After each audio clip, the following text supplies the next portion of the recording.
Welcome to Unmuted Podcast with our amazing host and author, Recia Kabbah. In a noisy world, we cut through the chatter, amplifying important voices.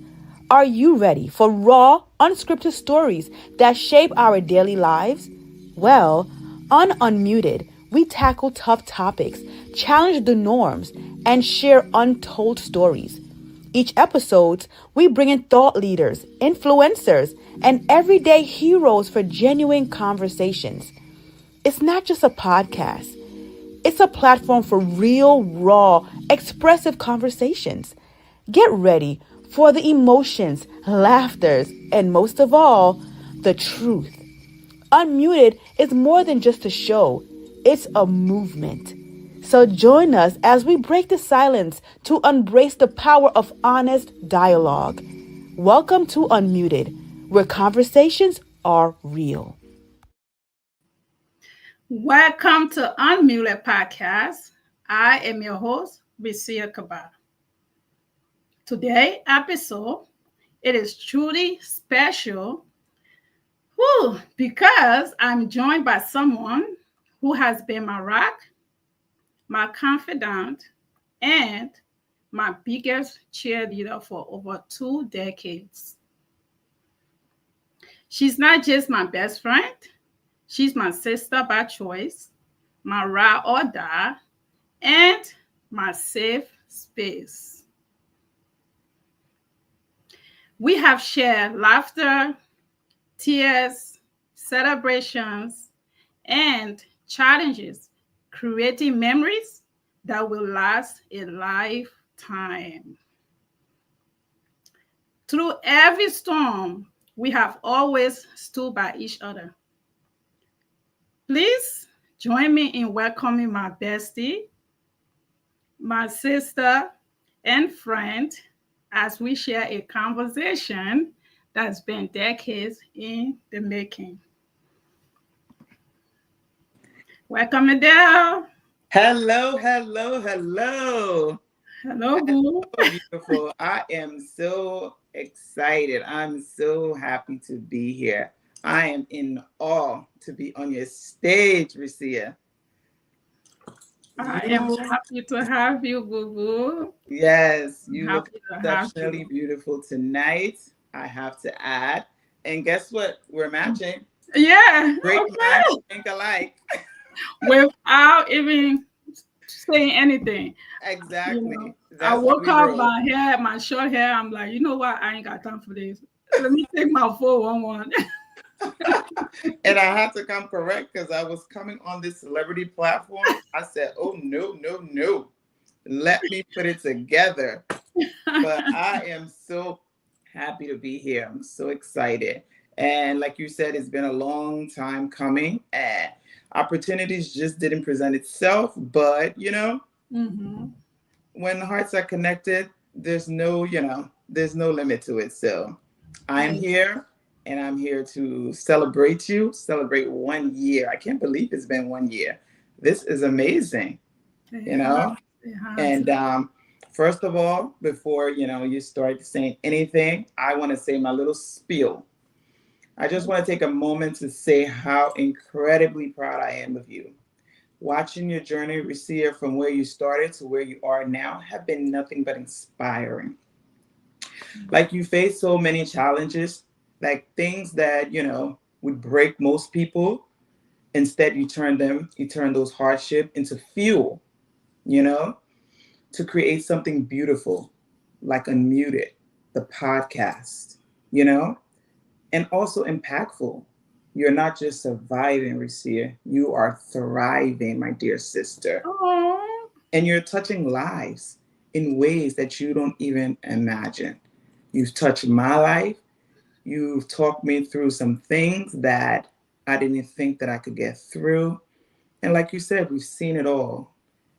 And no matter how far apart we are, we're just still connected. There's no mistaking the bond that we share and the reason God put us together to be, because we're not best friends anymore. We're sisters. I don't call you a best friend. I call you my sister. You're a sibling that God created for me. And I don't do anything without consulting you. Likewise, you. You are one of the center of every decision that I make. You are one of my consultants. So I'm happy to be here. And like again, I said, I'm so proud of you. Oh, we're not gonna start crying so early. Maybe there is something ahead that will make us to cry, but Exactly. I don't know. Thank you. I wasn't expecting that intro. Thank you. You're welcome. Thank you so much. And I am just grateful to have you because I know you as camera scared. You don't want to come on live all the time. And this is my 30th episode. Yes. This is your first time here. This is actually my last episode for season 2. Save the best for last. And I said to myself, you know what? What am I going to do with this last episode? I don't want to bring a guest on. I was initially I was going to just be me and just go down memory lanes with all the episodes and just answer people questions that people has been asking. Because sometimes when we go on live, people watch the show and then they send in questions. Yeah. So I was going to do that. But then I thought about it. I said, wait a minute. Let me do a sit down because it was going to be you and Jab, my right-hand girl, in this whole unmuted journey. I was hoping. Yeah. So she's doing another Zoom with some group of people. I was on there. I had to leave.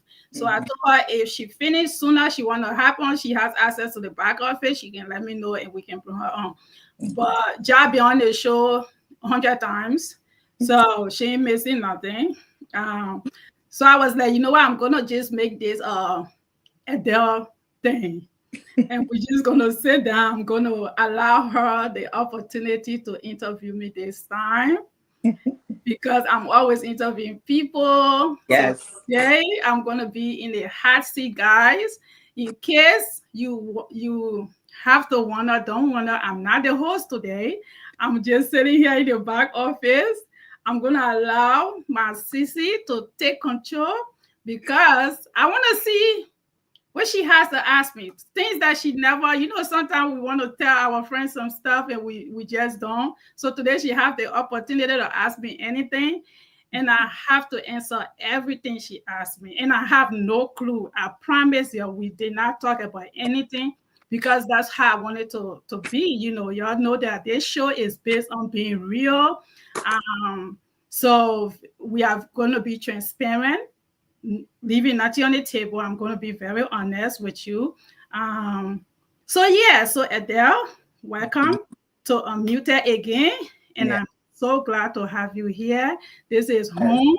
As we enter into season 3 next year, God's willing, you have to be back. But today, oh yes, you can't be camera shy when I'm on camera almost every day. So, I cannot have a celebrity friend camera shy. I just can't. So we're getting there. That's why we're a little bit late tonight. Just so I let you know there was some little issues behind the scene. And this is unmuted. So I'll mute everything. So today, just because she's my friend, maybe when we hang up from this whole thing, she's going to come to my house, slap the hell out of me, or don't talk to me. Something going to happen because I'm not going to hold anything back. I myself have some questions for her. So I'm not the only one being asked. She's going to be asked some questions so you guys can have a better understanding. But it's been over 2 decades. My son is 25, so I can just imagine he was around 3 years old, something like that, 3 years old since we met. And so it has been a journey that we have both been on. And so I'm just so grateful that our friendship still exists today because it's not that easy to maintain a friendship. So now I'm going to turn over this thing to you. Adele, are you ready to get unmuted? Yes, I am. All right. So, guys, let's get unmuted. Adele, do you want to take the stage? Yes, I'm going to ask you a series of questions, Recia. And some of these are going to be a little bit, I thought about them and I thought about how it impacts your life now. And I wanted you to just take a look back and see some things from the perspective of me asking you, because I know we talked about some of these things, but I just want to see where you are right now with it looking back. One of the topics, it might be a little tearjerker, but the first one I wanted to talk about is like, can you share or can you talk about how losing your mother, right, at such a young age shapes your view of your life and relationships today? Did it hinder anything? Do you feel like you losing your mom at such a tender age and not fulfilling those gaps of those milestones that a parents feel, did it change you in any way, or did it shape you in even how you raise your kids?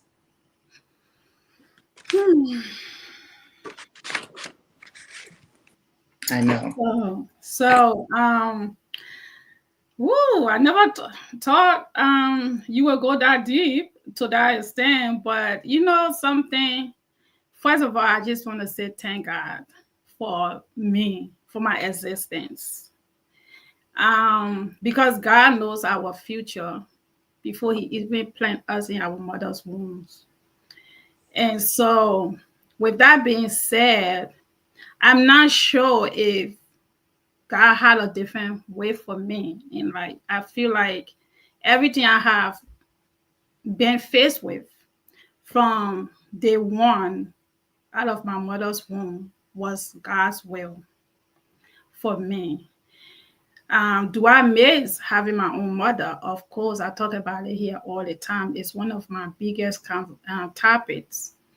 And do I think that having my mother in my life from a very tender age would have probably been different? I would have had the pillow talk. I would have had that motherly love. I feel like not being able to grow up with my mother, my father, or even my siblings, just in a different space of love, I feel like it has cost me how I can love, the way of me loving, the way of me being affectionate towards people, not even just my children, because I wasn't taught how to love. I was raised on great principles. Yes, my namesake read me very well. I became a product of her bringing up, strong, independent, being able to hold yourself in any room. I was given the right tools, but was I given those early love from childhood, from even as a grown woman? I don't think so. So I really do feel like if I did have my mother, maybe if again, people can only teach you what they know, right? Yes. They can only teach you what they know. So I don't know my mother level of affection. I never got to meet this woman. I don't remember anything about her. So all I can say is that I am who God wants me to be. I had to accept that a long time ago. And me sitting in this chair today is part of that. So I just want to be able to do better and be a better mother, be able to create those space for my own children, um, and not dwell on what could have been, because I don't know. Only God knows. So I'm not sure if I'm answering your question Yes, you are. correctly. So that's all I know. I can't really say much about the love part coming from her, my dad, my father, none of that, because I don't know. I just don't know. I never even had the experience. I wish I said on my show the last time with my other guests, I wish I had the experience of my mother, some memories that I can say, oh, she was this, she was that. But besides what people say to me, that's all I know. You know, someday I even joke when I say, "Are you guys sure I was born on this day? That's my birthday." And my auntie be like, "Yeah, you were born that day. I was there." You know, so it's that traumatizing. If I want to go deep, I get very frustrated. So yeah, I feel like my life, who I am, is what God intended for me, and so I'm grateful. Yes. And, one of my questions for asking you this, one of my reasons for asking you this is to just let you know, Recia, that there's always an end goal to what I'm asking. To let you know that sometimes, as people will say, oh, we're shaped by our parents, but not really. Because you not having that in your life didn't shape you. Mhm. It was your own perseverance that shaped you to be who you are today. You had to say, this is the standard I'm setting for Recia. This is the standard I'm setting my life and my goals to go by. And it's not by a mom. It's not from, your dad. It's from Mhm. within yourself. So we have that power to build ourselves up, regardless of what circumstances we've been faced with, you know. Mhm. And Mhm. you've done an excellent job. You're an amazing mother. I think you're one of those mothers that spoil your kids too much, you know. Mhm. You're amazing. You would run after them, foot to foot, pick up after them if you had to. It's probably now you're probably cutting the string a little bit, just a little, not even a lot, Mhm. Mhm. and your Mhm. kids adore you. You're hardworking, and your strength comes from within you. It's not a maternal force or anything, it's from you. That's all I just wanted to point out. Thank you.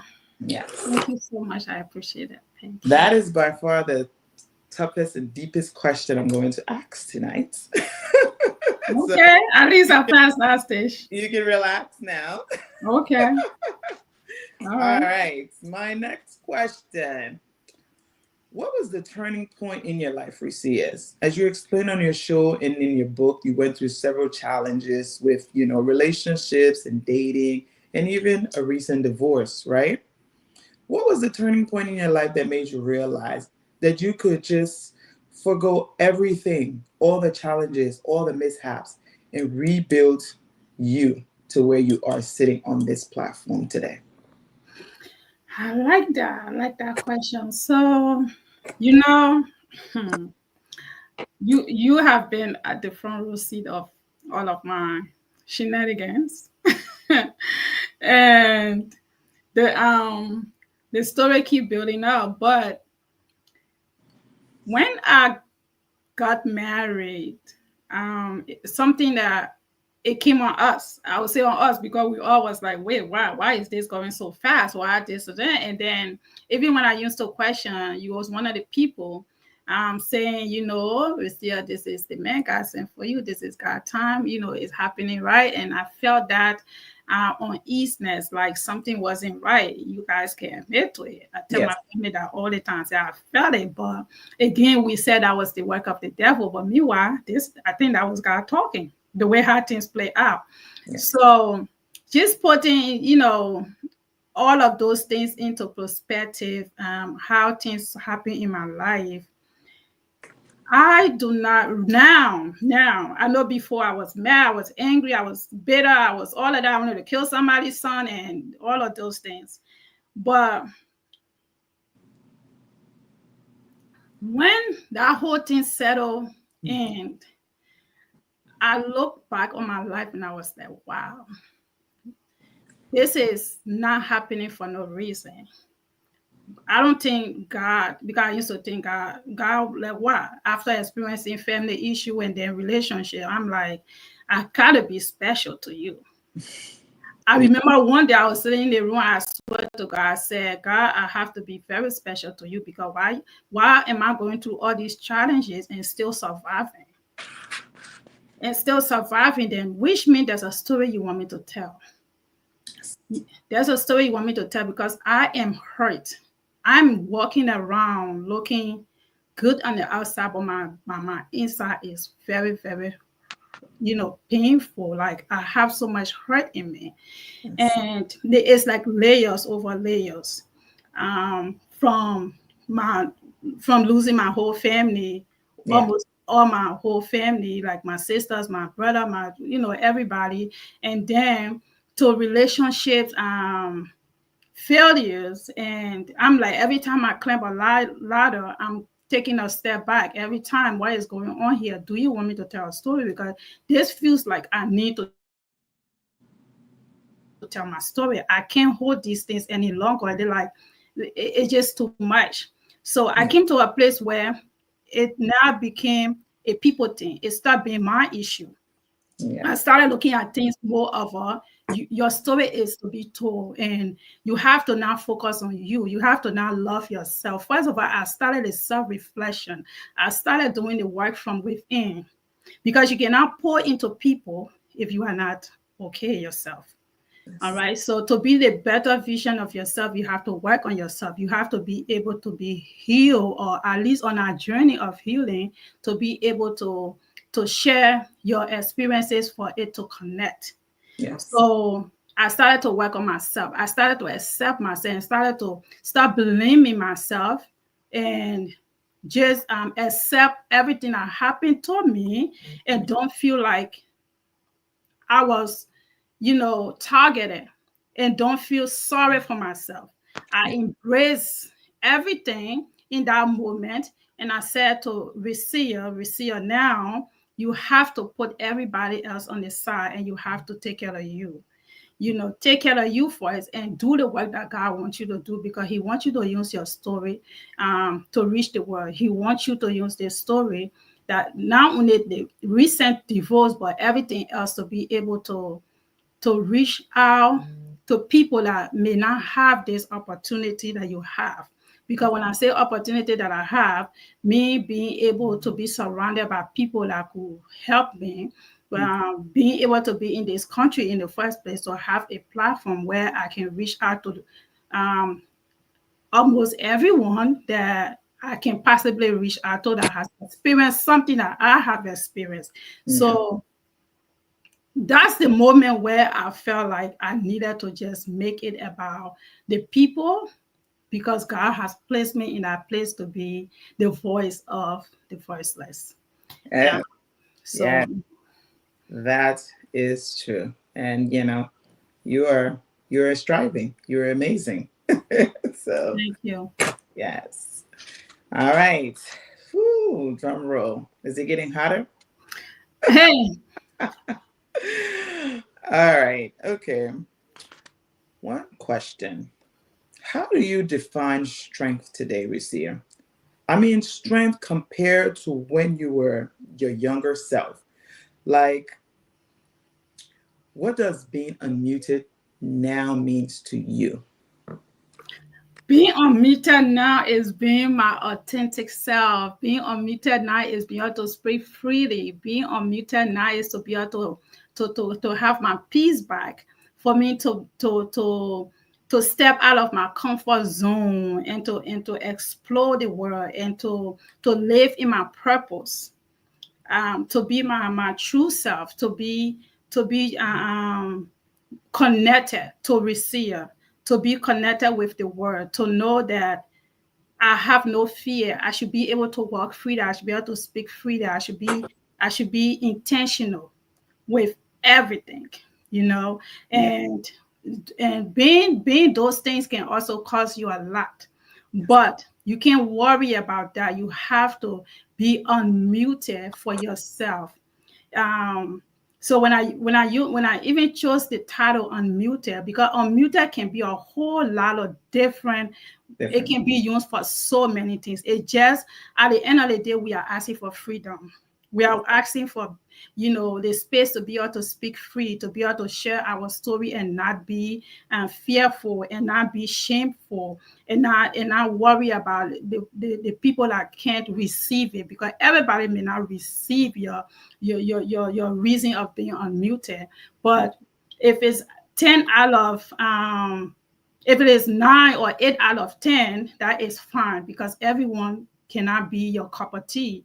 But being unmuted for me right now is what I'm doing. I'm just enjoying life. I'm just living life, and staying true to myself. Yes. And you are. You are. You are. And from where you started to where you are now, Recia, I just have to give you a clap. You have done excellent. Like, and I always joke about it, and I tell you, you know it. I'm very much computer illiterate. I just get on there and I do what I have to do and I get off. But the way you navigate through the computer, the technology behind it, how we are here today, how did we get here, the background, don't even explain it to me because I wouldn't even understand it. It'll be German to me. You can might as well speak German because I won't understand it. But you're doing it all, and I'm just in awe. I'm in awe. So thank you. Thank you. It's getting up every day and just being open to learning something new. Yeah. Me and you always often joke about it. I've never been the type to like school, and I'm not ashamed to say it, but I learned enough to take me through life. You girl. I learned enough to place me in that room Girl, with bachelor's degree holders. You can stand toe to toe, and you won't even skip a beat. Let me just add that, okay? Toe to toe. So that is not even the issue. It's how you brand yourself, number one, and how you carry yourself, also number two. So in all of those boxes, you've checked it, all of those boxes. And what we're doing, where we're here, that's educational. What you're doing, how you got to this point, you have to be educated, right? You just didn't just get up and know it. You were taught and you learned it to the best of your ability to be able to stand here and hold down a show of your own. I don't know. Can you give me a better definition of education? Because I think that is it. Okay. So, give yourself a pat on the back, girl. You are amazing. Thank you. Right. Thank you. 2 more questions.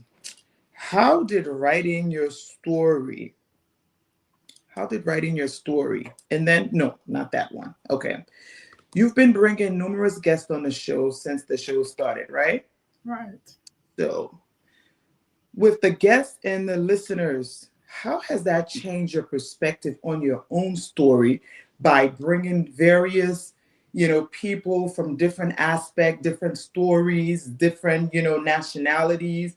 Your story is yours. Everybody has their stories. It connects in some type of way, How has that, impacted you? How has that changed your story? The perspective on your own story. First of all, it's really is grace. I give myself grace because telling the whole world your life, and you know me, I'm very private, very, very, very private with an exclamation point. So for me to be able to tell my whole life, pretty much everything that ever happened to me, in a dark space, for me to be able to tell that is because it was no longer about me, like I said earlier. I thought about the people that I could help to be able to tell their own story and be free from their pain, because the things that we go through, if we don't talk about them, is only hurting us at the end of the day. So when I bring on different guests, each time I bring somebody on, when people touch on grief, when people touch on abuse, when people touch on relationships, whether romantic or just friendships, it is always I would say a blessing. It is always great for me to sit there and be like, wow. I've sit there and be like, wow. Just for me being transparent with my own life has opened the door for these people to also now find peace, to also now say what was on their mind all of this time. So going back to me saying God chose me for this reason, this was my life all along because he wrote this story. Yes. He is the author of our lives. Amen. So I always often say, unmuted may be my story, but God is the author. Yeah. So He created us. So it has given me joy to be able to open the door and create the platform and be vulnerable with my own life to be able to pour into other people. Sometimes we have to just step out of ourselves, because your vulnerability can be able to inspire so many people. Then it's worth it.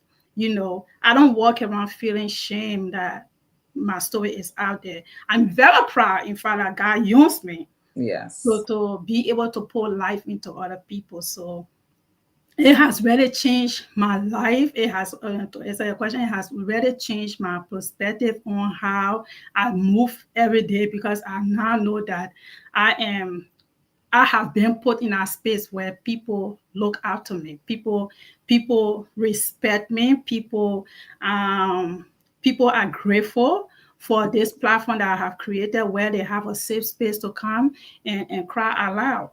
Yes. Yes. And we are non-judgmental. It is a free space for everyone. And so I just ask God that He continue to bless me and continue to bless everyone, that we can continue to spread this. Maybe one day have our unmuted conference and just continue to do the work. So yes. Beautiful. Yes. And that brings me to my next question. Did you learn anything new about yourself, Recia, during this whole process, during the process of writing your book, during the process of starting the podcast? Did you learn anything new about yourself, like on the way, that you didn't, know about yourself? Because we're always discovering new things. I have learned to love self. I have learned to love self. I have learned to pour into myself. I have learned to be I don't want it to sound selfish, but sometimes we have to do those things for ourselves, So I have learned that love first comes from within.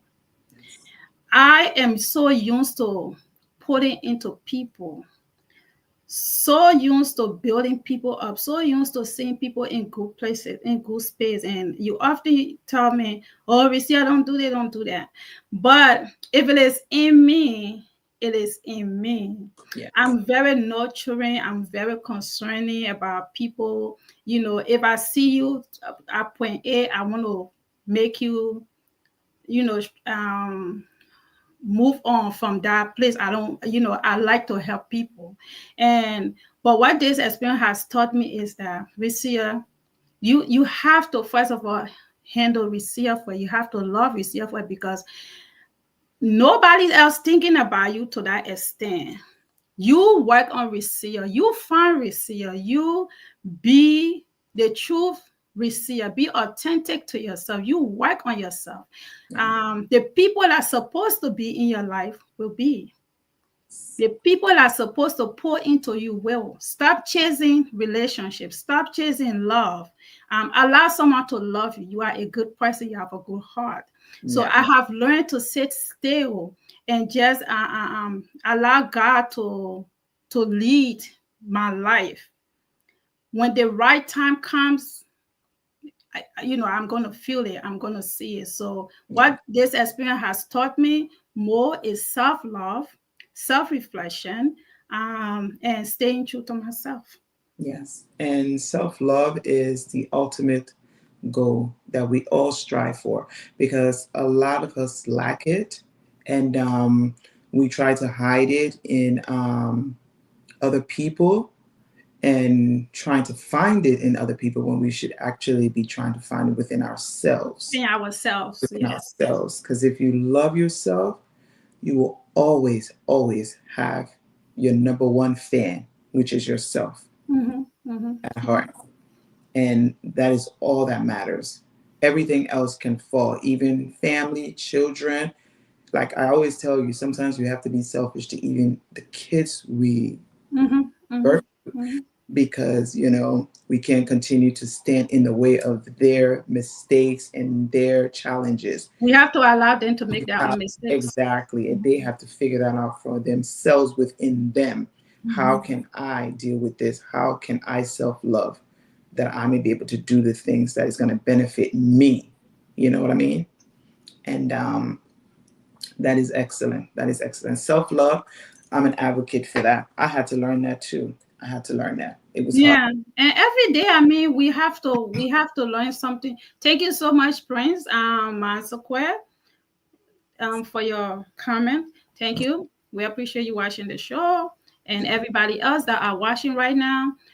Thank you so much, because from Facebook I can see a lot of people watching. That's why sometimes I go back and forth with my phone, and YouTube, as you can see people watching.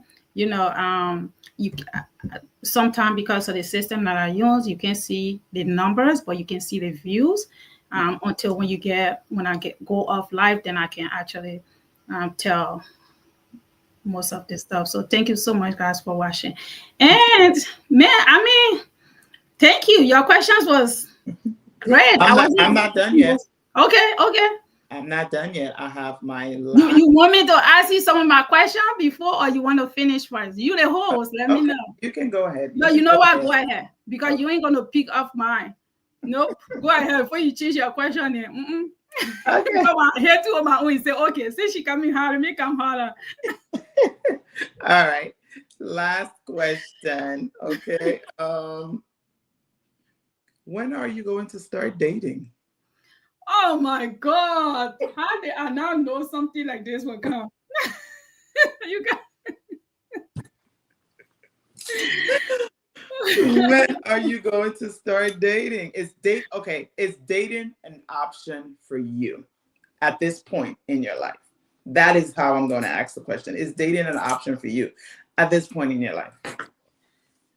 At this point in my life. So what a perfect time for you to ask this question, because, over the last 2.5 years, I have just been self-care, not wanting to date anybody, because not that the DM are not filled, they are.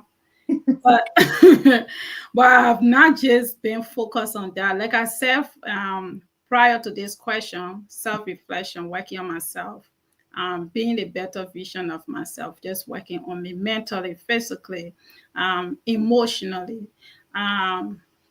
This whole unmuted journey has taught me so much, to where I just learned to pour into myself. So dating has been on the back burner.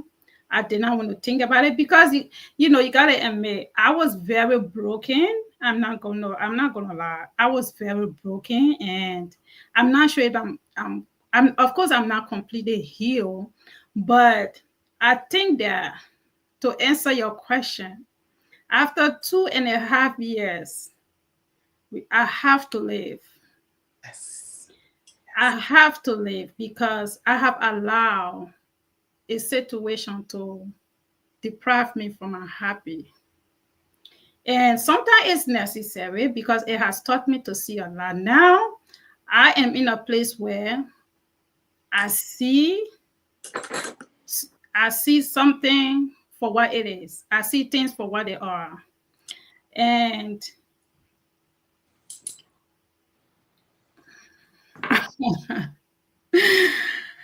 am I ready to start dating? Mentally, I think I am. Mm-hmm. I think I am, because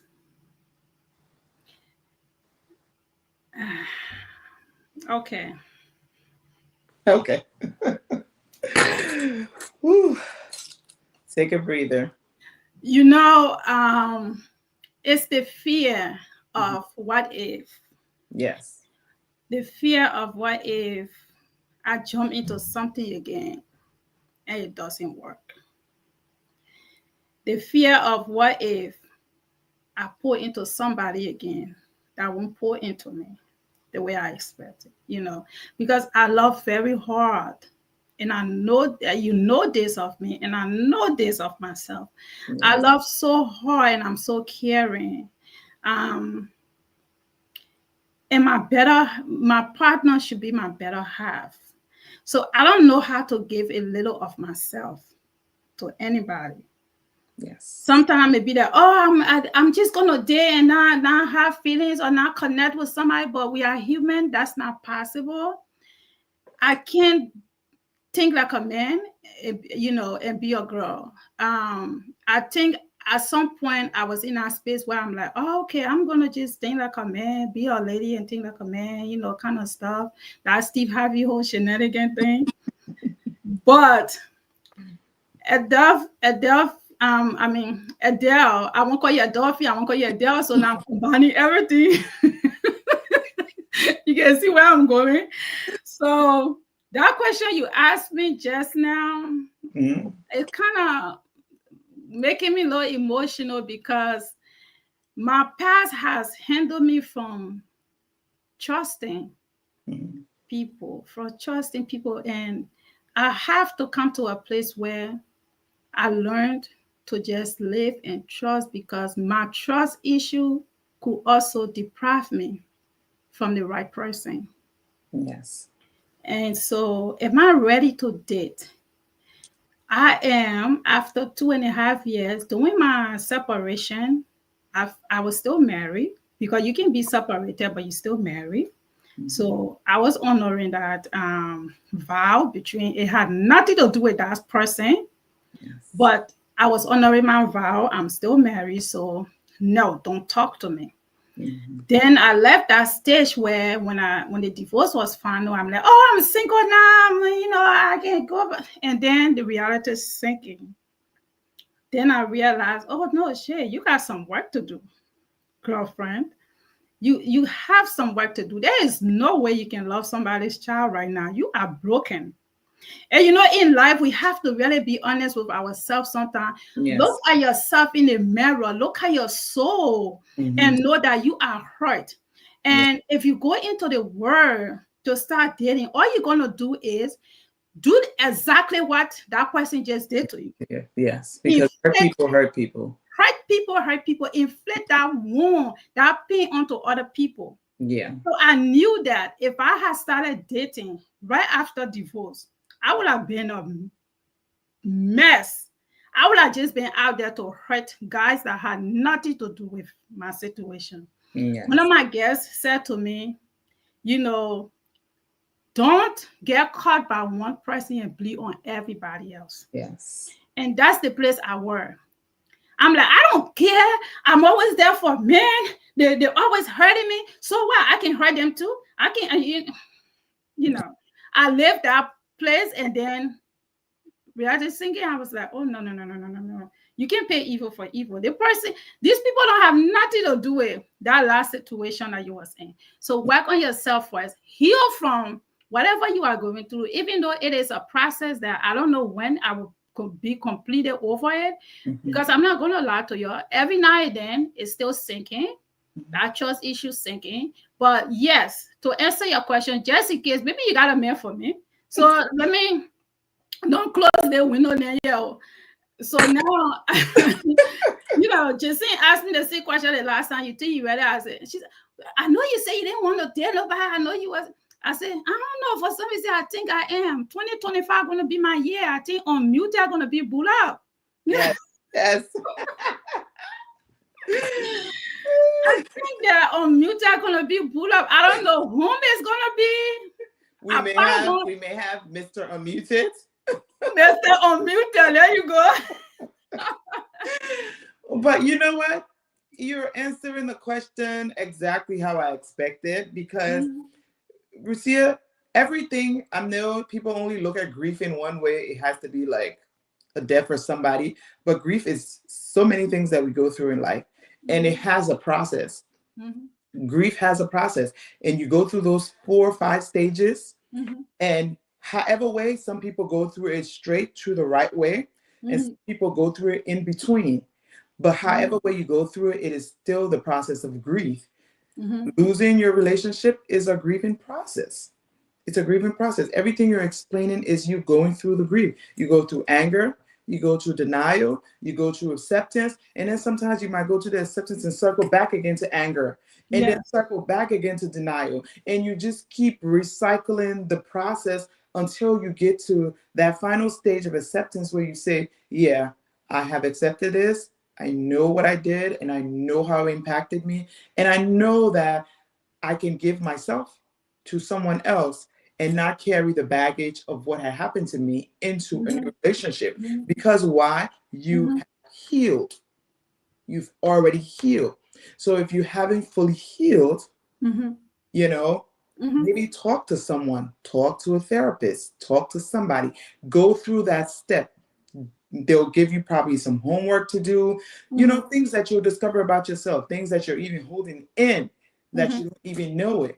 That when you do meet that Mr. Unmuted, Mhm. you'll be ready. You'll be fully ready. So I urge you to say that and not to, and to also let you know, Recia, life is a box of chocolate. I know this is a cliche, but it really is. You don't know what you're going to expect. But guess what? You still got to eat the chocolate. You still got to bite into it. It doesn't matter. You might bite into one that will be dark and, not according to your taste bud because you might have wanted the crunchy one, but you bit into the darker one that doesn't taste right. But guess what? You're going to go back into that box because why? You want to find that crunchy one that you like because you Mhm. know at some point it is in that box. Mhm. So you keep eating it. Mhm. That's the cycle of life. Mhm. We're not going to be exempt from hurt even when we do meet our Mr. Right, even when we do meet our perfect, we're not going to be exempt from hurt because even the Bible says it. We're not going to escape pain. But guess what? When we do go through the pain, He is going to take us through it. So fear, do not let fear hold you back. Fear is a nasty piece of human or whatever it is. It is very vindictive. It holds you back in ways that you won't even imagine. Okay? So don't let fear hold you back. If you have to open that box of chocolate, open it up. If you need to prepare yourself before you open it up, do the work, prepare yourself so that when that Mr. Right meets you, he will meet the full version of Recia. Because you don't want to change too, Recia. Those nurturing behaviors, all those things you name are the things that's going to make you thrive in your marriage, in your next relationship. So you don't want to change that either because why? It didn't work for someone else. Maybe it wasn't for that person. You get what I'm saying? Yes. Yes. Maybe it wasn't Yes. for that Yes. person. So take your And time. I appreciate that. And I appreciate that. I appreciate that because oftentimes we allow people to steal our peace, and I allowed that for a long time. I mean, I think that 2.5 years is good for me, because I needed to have that time to myself, to reflect on myself, to change, because it's not always just when a marriage fail, it's not just on one person. No, Okay, not you can't keep pointing a finger over there when you got four coming back at you. You yes. have to also have that place where you have self-reflection and work on yourself. You Yeah. may feel like, oh, I had nothing to do with this, or it wasn't my fault, or this and that. We all be in our moment, that person blaming that person blaming that person, but at the end of the day, we all play a part. Yes. It So I takes want two. it takes two. So Yes. I want to be able to work on me and be the better person for the next relationship. And Yeah. just pray that God is also working on that person to be my perfect match, to be my perfect Mr. Unmuted, and that's the name we're gonna be calling whoever he is out there in our universe. Because my name is now Recia Kabbah and Unmuted. So I'm just waiting for Mr. Unmuted and then it's complete. That's Yeah. it. The last name is already there. It is there. It's already there. You go on Facebook, Recia Kabbah and Unmuted. So where are you, Mr. Unmuted? Yes. Um, He has to take the last name too. He has to take it. you have to take your last name. You came after a storm. So here it's all yours. Oh God. So I am happy, and I'm just in a space now where my mind is clearer.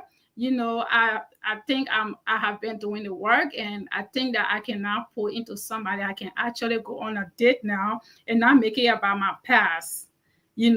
Asking those questions I was scared of do. I would just allow people to be themselves and love me the best way they can, and take it from there.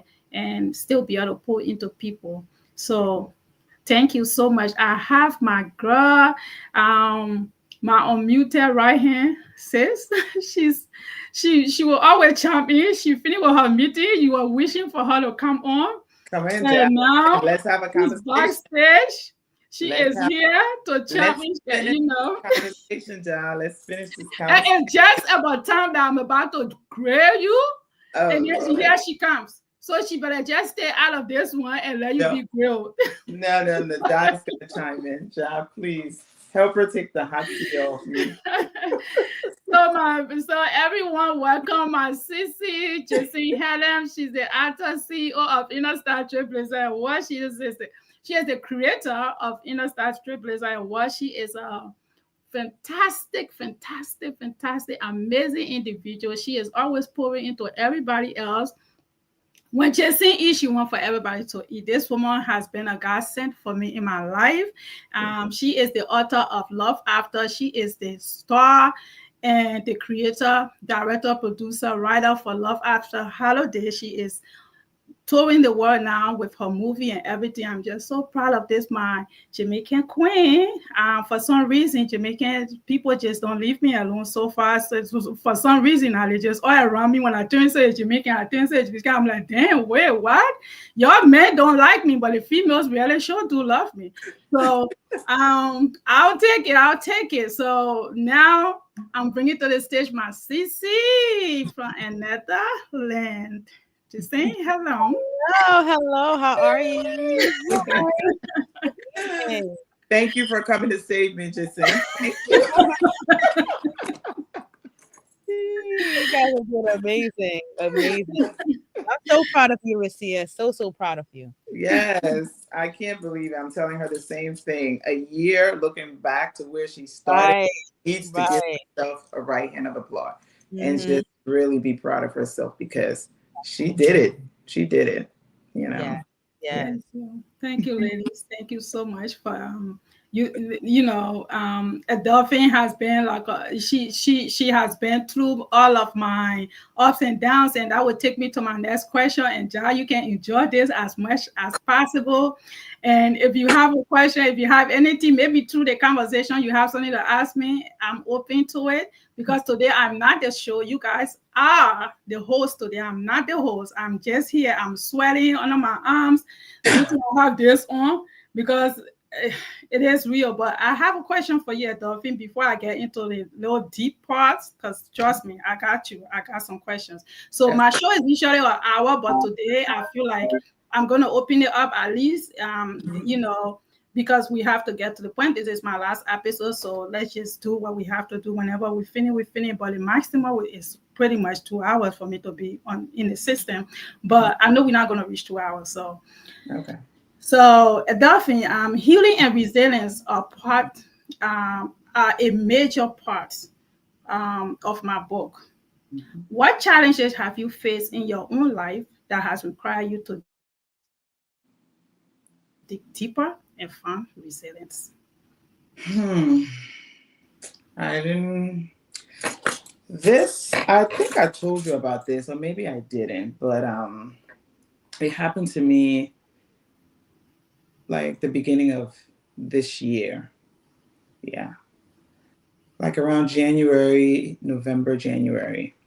And I didn't think that I could be a victim of something like this, because I see this a lot and I counsel people about it, but I didn't know that I could be hit with it. I was hit with a major depression. I mean, it was major. It was major to the point that I didn't know what to think. I couldn't find the root of it. And that was the challenging thing for me, because I was depressed, but I didn't put a word to, I didn't define it until my kids started to notice it. And then I said to myself, am I depressed? I had to ask myself that question. And then I broke down. I'm like, nah, I can't be. I'm too strong for this, I can't. But it was so deep that I couldn't find the root of it. But it was an issue that it was something that I was dealing with, but I was suppressing it.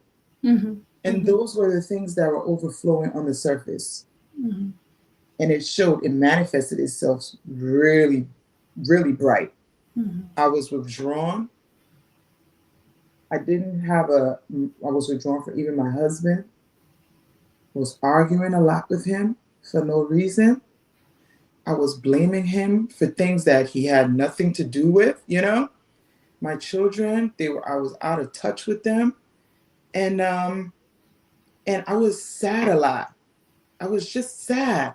I would come home from work and I would just bury myself in my room. And I would just cry, pray, and just try to figure out, God, why am I feeling this way? What is going on? Until I went to work one day. And as I'm leaving the building, and I think it was God, I'm leaving the building and I've passed this board numerous of times. This is like a bulletin board that they put, various things on, advertisement, whatsoever. And my direction went straight to the poster that said, if you need to talk to someone, call this number. It was within the job. And I sat there and I took the number down. And I said to myself, what am I going to tell? What am I going to tell this person? I've never talked to anybody about being depressed before. What am I going to say? So I pick up the number and I call. And luckily, I had this lady that was on the phone. She was very nice. And she started to say, before you start, I just want us to have a little conversation. Just a simple conversation. Has nothing to do with what you came to talk about, but just a conversation. And I think it was like an icebreaker, So she could just get a feel of who I was. And we did. And then we dived into it. And I started to explain to her. And she told me, you are going through depression. We all go through it. And there's a borderline between major depression and moderate depression. So what I see that you were able to come for, it hasn't reached to that point of major depressive disorder yet. You are attacking it, which means you realize it, you acknowledge it, and there is help. And over the few weeks, I'm going to talk with you. And I need you to continue to call at this time. And it's going to be set aside for you. And we're going to work through it. And it all stemmed from something I was about to do. I wish I could disclose that. But in due time, I will disclose it. I was about to take on something that scared the mess out of me. Yes. It scared me so much. I have been procrastinating it. And it scared me to the point that it was right there. It was about to start. And I didn't know what to do. I started to think about financial issues. I started to think about, I can't do this. I just can't do it. And it drove me crazy to the point that I got depressed. Yeah. But me being able, the old me would have never called that number. I would have sat there and dealt with it. And maybe my harshness or my attitude would have, made a bigger wedge between me and my family. Because I wasn't dealing with it the right way. You understand what I'm saying? I was dealing with it all wrong, And she was able to coach me. She was able to ask me questions, give me homework. And I'm telling you, girls, I was able to overcome it. Okay. And as I sit here today, I look back and I'm like, wow. And I used to talk to my daughter about it. And she said, yeah, Mom, I'm glad you got help because we all saw it and we all knew.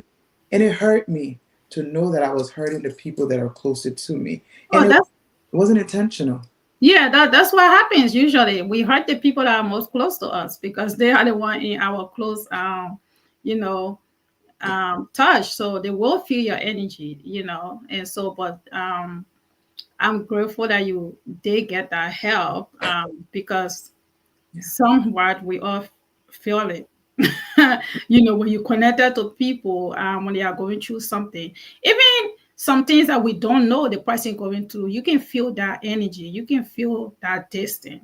And so I'm grateful you got help. And I think if you remember one time I called you, I was like, I don't know what happened to me. I'm just feeling sad. Like, Yes.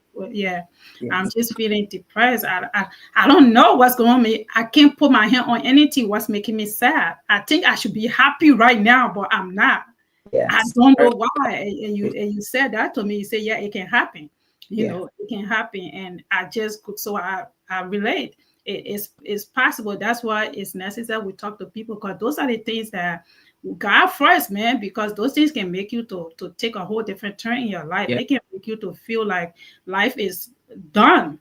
And so we should seek help, and we should be open to be able to talk about these things, because it's happening every day around us.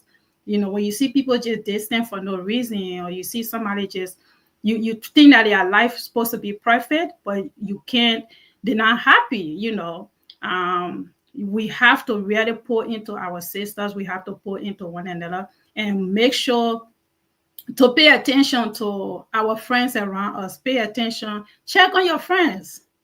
Check on your friends. When you don't hear from somebody for 2 3 days, check on them. You don't know. Okay, fine, they could just be living a normal life, but you never know what people are going to. Check on each other. Check on your friends. Do that mental check, mental reset. How you doing? Say sometimes just that how you doing may change their whole day. It may change that whole, oh, somebody's been thinking about me. And I know we get caught up in life. Life be laughing out here. We working all these shifts, and we have children and so many things, and a whole week can go by and you don't even talk to somebody. Yes. But that person could have been going through the hardest time of their life, and you haven't been, they may not come up to you to say something, but just by you checking on them could have maybe open the room for them to start talking. I'm guilty of that. I think we are all guilty of that, because we are not always pouring into each other the way we should, because everybody gets stuck in our own life and time just go by. But if you can take anything away from the show today, for us here, for those that are watching, just remember to find that time, even if it's a minute, even if it's a second, just send a text message, just call. If the person don't pick up, send a message. Eventually just check in with each other, check in with your children. Like my son came home today, he was so tired. I didn't know, but he just felt like, because usually he can, hi, mommy, and stuff like that. But he just like, hi, mommy. And then he went there. So I'm like, that's not normal. So I noticed that when I was like, you okay? He said, yeah. And then he just fell to sleep. So I'm like, oh, okay, he's just tired. But it could have been anything. I don't know what happened to him out there. It could have been something. Maybe he and somebody came from fighting. Maybe he did argue on the phone. It could have been anything. But just me asking him, are you okay? Yeah. Even though he said he was okay, but that right there, maybe if he was going through something, it could have made him to start crying. It could have made him to get emotional, because sometimes that's all you need. Are you okay? Then people just bust out, and so let's just be more present with people we are around, and more intentional. And be present with one another. So thank you for answering that question. Jai, you have anything to say so far? You mute. Right? I got to be unmuted in this season. Come on, somebody. No, I just wanted to, jump on and just say how proud of you I am for you coming, this far. I remember when you first started your first episode of Unmuted, and this girl was so terrified. She was so terrified, like, Jacinth, I need you to, and I'm like, you're going to have to learn how to do this on your own, girl, okay? You're going to have to get it together, because you can't afford to pay me hourly.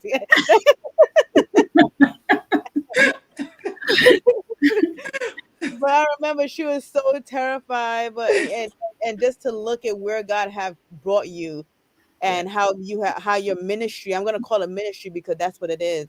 How you're kind of Unmuted, and you helping people to find power in their story, and find power in just their setback, and how to transform that and power through that, and fighting to be unmuted, and fighting to be unsilenced. And so just to see how far you've come and how many lives you've blessed and how many lives you've changed, just not from your book, but from your platform, the Yes. Unmuted podcast. And it's not going to stop here. It started from a book and now it's at a podcast. And I see, you being on screen. I see more coming, so just stay on, steadfast, unmovable, unshakable, and most importantly, stay in God's alignment. Yeah. Your voice and your testimony is definitely changing lives. And some people might not get it now, but it'll make sense to them a year or two from now. Yes, it Thank will. Or a month from two from now. They might not say nothing, but they watching. Oh, It's a yeah. crazy where you can see like 1,000 view and one like, Yes. That's how you know it. That's the story of my life. Like, They're it's not like gonna say nothing, but they're it's all watching. right. They're watching though. They're watching, They're watching. Yeah. They're So watching. That's why I said to her earlier, when I go Oh, to yeah. Facebook, I can see, Yeah. 300 views. I'm like, okay, where are they? Yeah. That's to But show they're you. watching, like you said. So Yeah. thank you so much, Justine. I just want to thank you for Absolutely. always, just always being here for me. I was broken by Jamaica, and I was Revived by Jamaican. revived by Jamaica. So and revived by Jamaica. yeah, yes. So, and I have all these sisters around me, just loving on me, just helping me to be my best self. Yeah. And I'm just so appreciated. Just so it's a blessing when you ask God to place the right people in your life. He does. You just have to do the work, man. You Yeah. just have to do the work and let Him lead you. So I'm so appreciated. And this unmuted journey would not have been God first, but it would not have been without you. And you have been, you have now become like a sister friend to me. And I mean, it is amazing. So I want you to always know that your kindness and grace and our friendship that we have built over almost 9 years now. Look at that. Almost 9 years. Yes. Almost 9 years. Yes. You're catching up to Adele a little bit, but then she's pushing up. Oh, God. You chasing, So I loved it. I love to have we know each other, but we didn't start getting close until like the last 2 years. the last 2 years. Right? I think that's when we started to really become destiny helpers. Yes. Destiny helpers. Yeah. You can 7 years were just on the surface, but then And it doesn't even matter how long you've known someone, it's just how impactful they are. impactful you are in their life. Yeah. You could be someone today and they could be more impactful than someone you've known for years. What they pour into you, could be something you've never seen before, you've never experienced before, So it's not about the time. The time. Quality. Yes. People that I've known for years, and they don't have this type of impact on my life that Recia does. Exactly. Like, this is my girl. Like, like I tell you, I mean, we travel outside of the country, we pray, we cry, I don't have that kind of connection with a lot of people that I've called friends and family for years, who I've known for years. So it's not about like you said, Adele, it's not about the numbers, but about the quality and the impact. It is, and her opening herself up is something too that she never did before, because she's always so skeptical. I'm the social butterfly. I'm all over the place. She's very reserved. She's, she's cautious. She doesn't open up to people. So if she did, that means you have a heart. You have a good heart. I feel she's my girl. Like, thank you. Thank you. I love you right back. Girl. So I'm grateful to be on this journey with you. We are, we do business, we do friendship. I mean, everything. So I'm just so grateful for you being in my life. And I will always say that, like, there is no unmuted without Justine Headlam. And she said, when she become a millionaire, I become a millionaire, you are a millionaire, and vice versa. Like, we are, like, you can't. You can't take me without her. Like, no, we staying there. We are package. We are package, You're okay? a We package are deal. package. Wherever I go, she gotta have a room in the house, Yeah. and vice versa.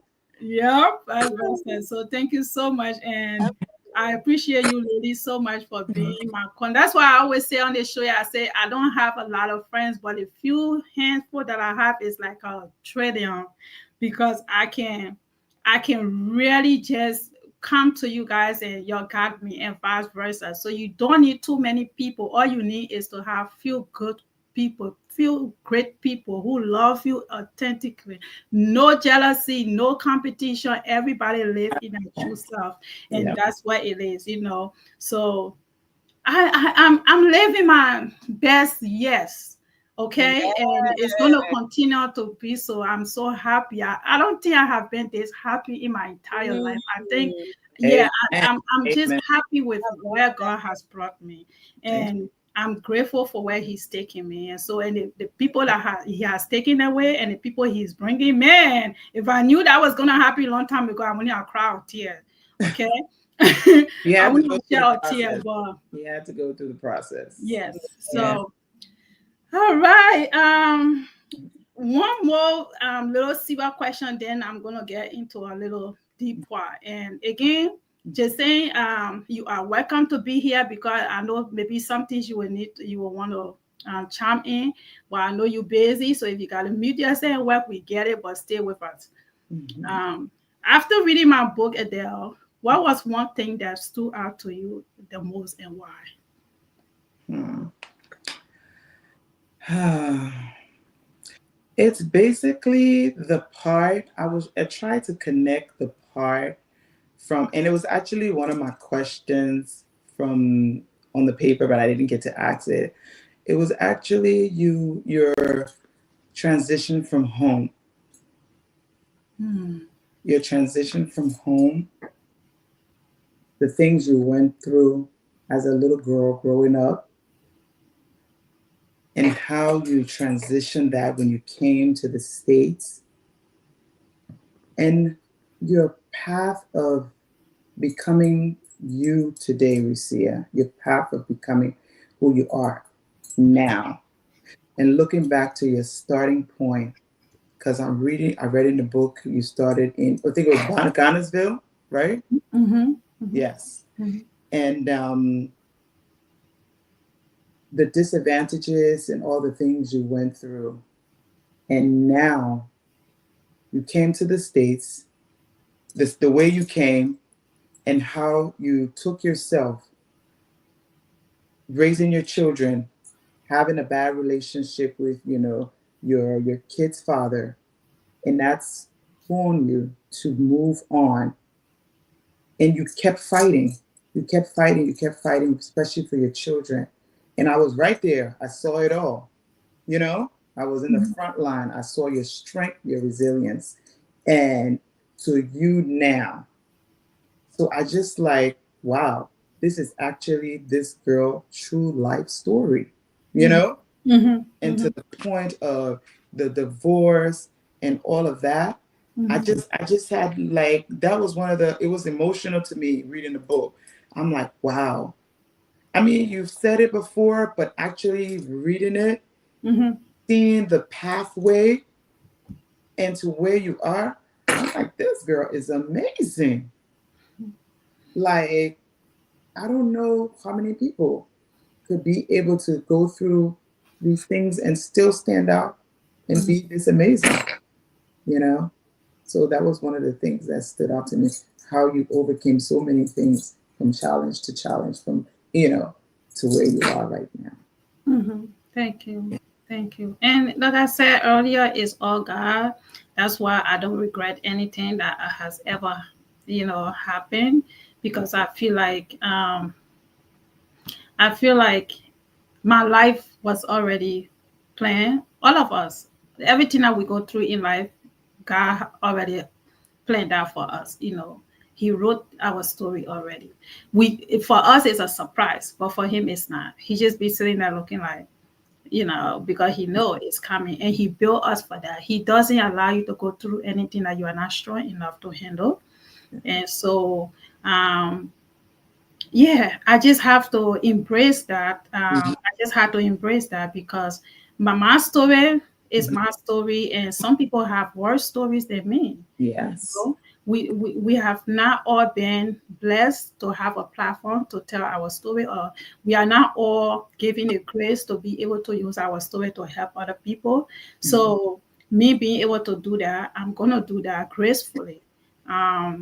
And I hope that the message reach the people it's supposed to reach. But I'm just so blessed to be part of life and to have a place in this world where even when I'm gone tomorrow, my presence remains. We all should be able to lead this earth with something.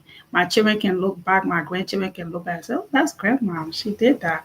And So, she wrote this book. This is her book. These are her books because there will be more books. yeah, there will be more books. Okay, this time will be the unmuted, the unfiltered. There you go. There you go. And possibly a movie. So this is your Speak, girl, speak. Yes, this is you know how to step those red carpets. and you know it. Listen.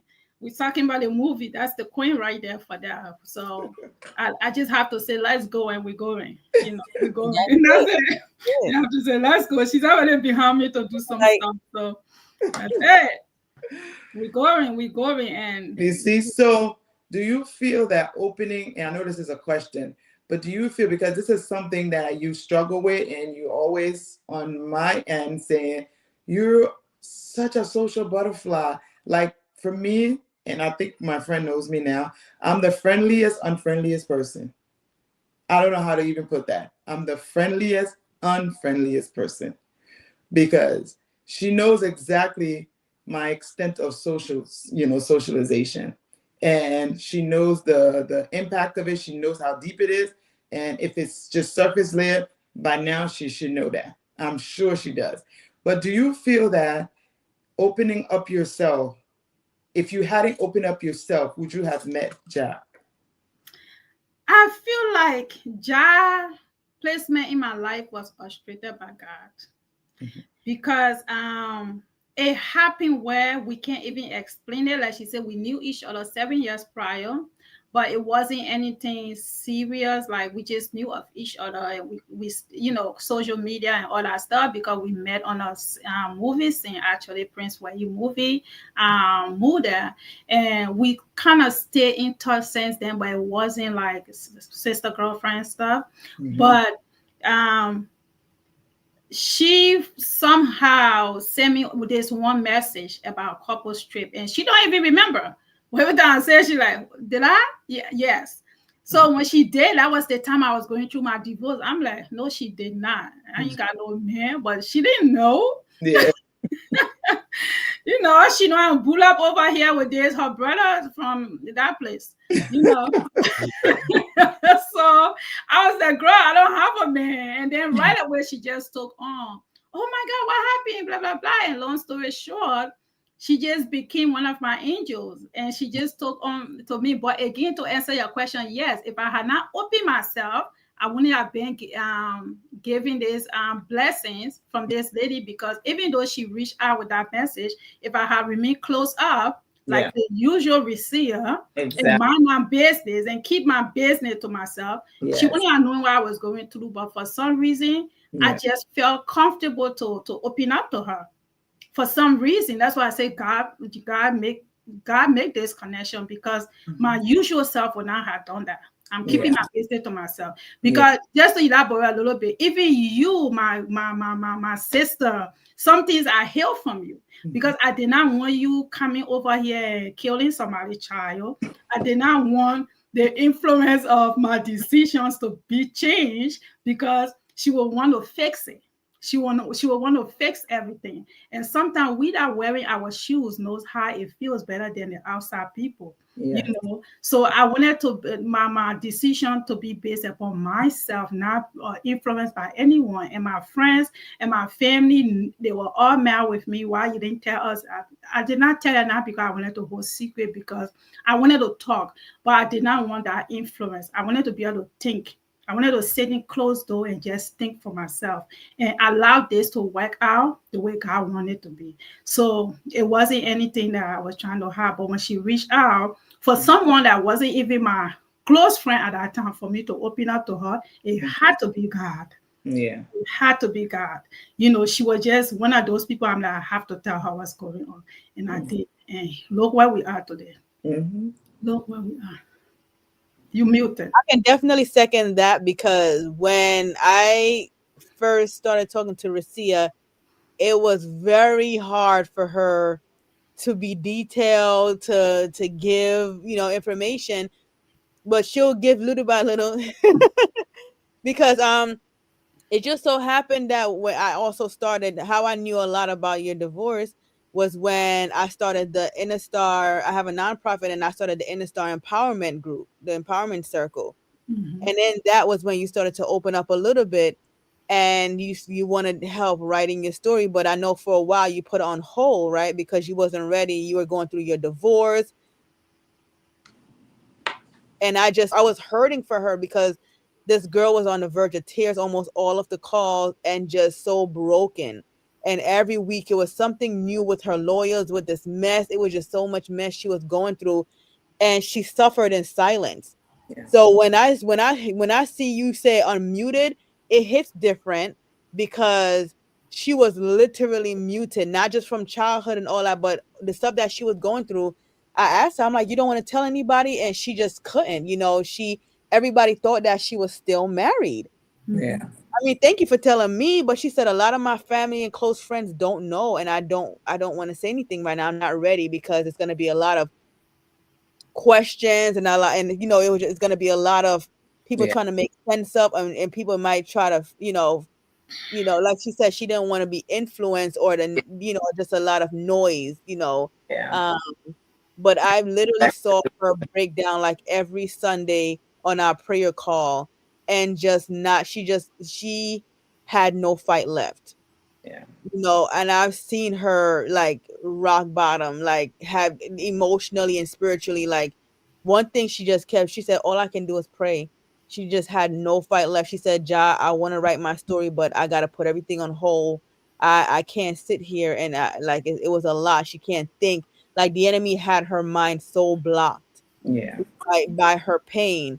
So when I see her really go and shine hard and say, yes, if I can be unmuted, you can be unmuted, it hits different, because I've seen the transformation, Yeah.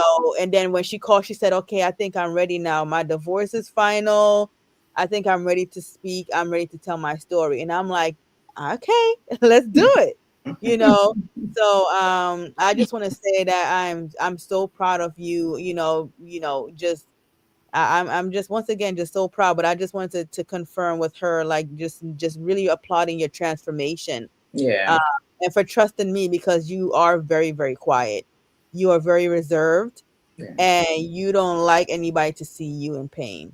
You're not the type to wear your heart on your sleeve at all. You have to go through numerous layers of Yeah. discernment with her before she can tell you about her deepest, Yeah. thing. So I thank you I say all of that to say I thank you for trusting little old me. Um, so I'm grateful.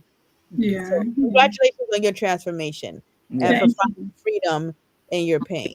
Big Thank you. congratulations. Thank you so Yeah. much. Thank you so much. Wow. Amazing how you say that. And Dolphin always tell me this thing, always like you just wear your pin. That's just me. I Yeah. don't look like what I'm going through, Mm-mm. At all. and she's the one, is something happening, she's talking, she's all what about like Yes. everybody can know what you're going Yes. on. Keep quiet. Yes. But Yes. Yes. you I'm know, quite the opposite.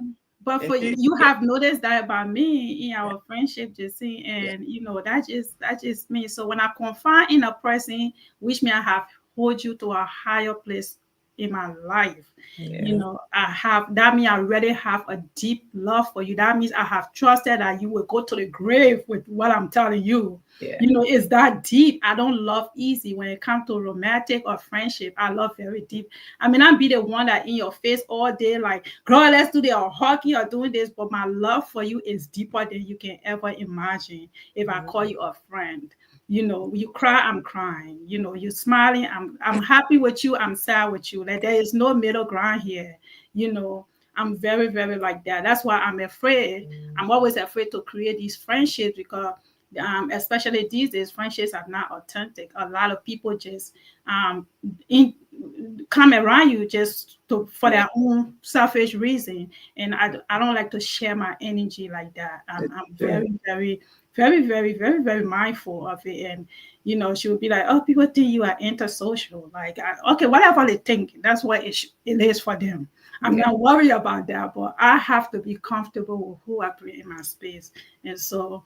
And I want to be that for all my friends too. I want to make sure that when I'm in your life, I'm in there for a reason. Like, I'm not here just to be here. Like, we can go through our ups and downs, but at the end of the day, we should be able to, you know, hold each other and hold each other accountable too. So that brings me to saying, you know, I felt really bad when I finally told my girlfriend here. I remember that day when she came, she was sitting in the living room. I told her I needed to talk to her. And when she came, when I told her, she got silent for a second. I don't know what was running through her head, but one thing, the dolphin you did was you did not question why you didn't tell me. You said, what can I do for you? How can we make this better? I still remember that moment. It wasn't, oh, you kept it to yourself. You don't tell me. No. Nothing that I was said. And, you know, she was just focused on how she can help me from there. How can I help you from here? And then she said, you should not have gone through this alone. It's too much. You know, you should not have gone through this with you, because she wanted to be there to hold my hand. She wanted to be there to comfort me. But in that moment, when I did not tell you, it wasn't because I had anything personal or to say, oh, I don't want her to know my business. It's a moment I can't even explain, because I myself was just trying to connect the dot. What is happening? Because it took me by shock. I was in shock I was in disbelief, first of all. Before I went from steps 1, 2, 3, 4, 5. I went through a whole lot of steps, because first I had to realize, yes, you are going through a divorce. Then I had to accept, you know, that acceptance moment. It took me more for me to even accept it was going on. So all those times, those different emotions, I could not talk. I didn't know what to say to anybody. I'm like, if I tell her, she's going to question me, then I don't know what to say to her. How are you going through a divorce? You don't know why you're going through a divorce. I don't know. It may sound like I'm trying to hide something, but I'm not. I got nothing to give y'all. Yeah. That was my reason why I did not tell you. And I have nothing to give you. I told you. I myself questioning, why am I going through a divorce? Because the issues that I know was we were facing, it was normal things that people go through. So I don't know. I wish I can tell you I know, but I don't know. And that's why it hit me so hard. That's why it broke my soul. I don't think I have, even my mother being not around in my life, my father, I have not faced any pain equal to that pain I felt in that moment. It's a pain I don't wish on my worst enemy. This is why I'm so connected from relationship. And I'm sorry, it seems that, oh, you gave it too much power to this person. But no, it's not about this person anymore. It's just about how my life came. Yesterday, I was married and happy. And today, everything just went, like, everything just changed for no reason. For no reason that I knew of. It can't be a reason. So, because it wouldn't have been unmuted queen. You know, so I mean, I was shocked. And so, but I want to say I appreciate you on this stage here. I appreciate you for being a friend that did not judge, that did not get mad and step away and say, oh, you didn't tell me, so which means you don't trust me. You know, people can be like that. And if you did that, I will understand. But rather than doing so, you figure out a way to help me out of what I was going through, and even brought a close friend, and you guys just help me, with Jason, with you, with Kamisha, everybody just help me. And it's like, girl, what can we do for you? How can we make this better? I mean, these girls went hard. They have some stuff that they share with me behind the scenes. I was like, oh my God, nah. I'm grateful I did not tell you, because we are going to be in jail somewhere, sitting out together saying, why did we do this?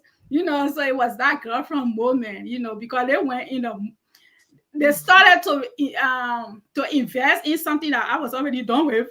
Yeah. And I love that I did not tell them, because they were ready to go to war. I'm like, it's over a long time.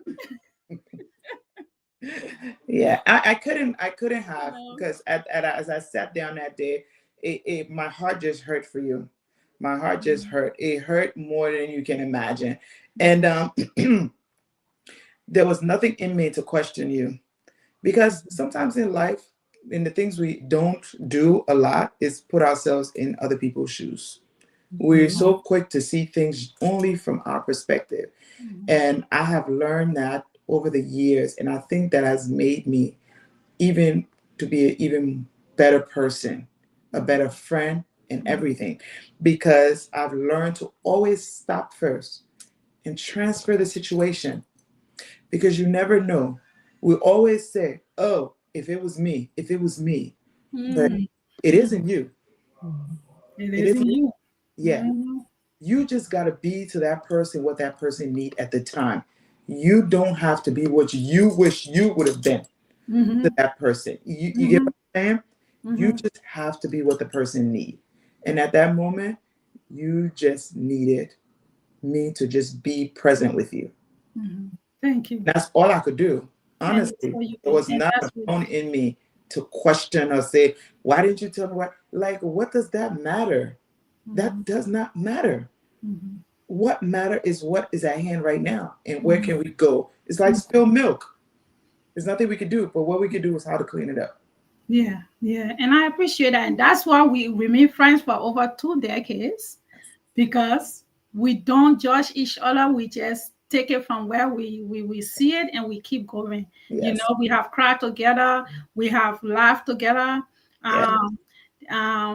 Jason, that is so okay. You can Jason is gonna be leaving us because she have to take another call. This woman is busy.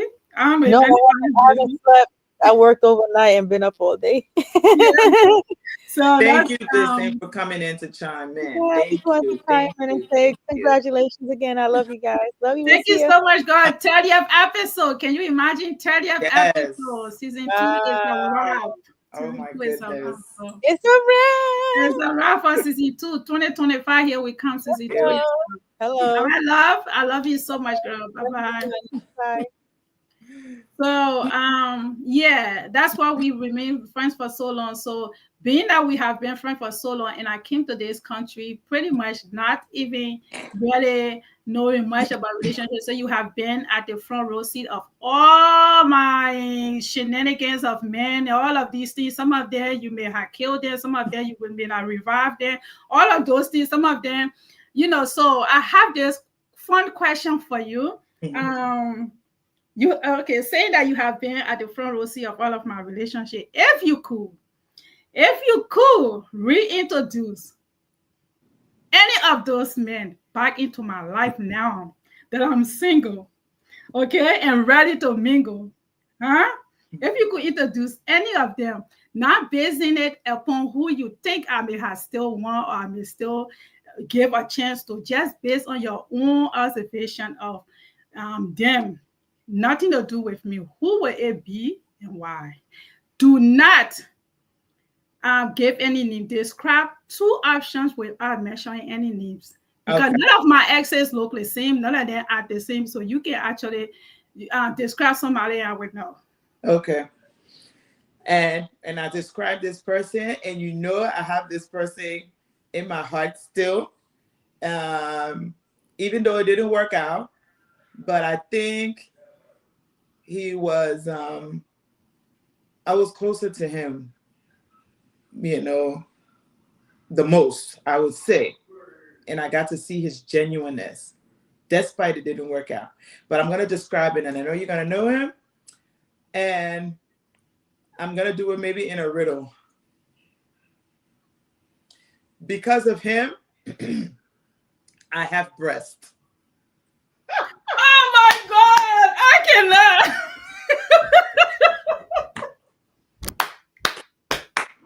I'm dead.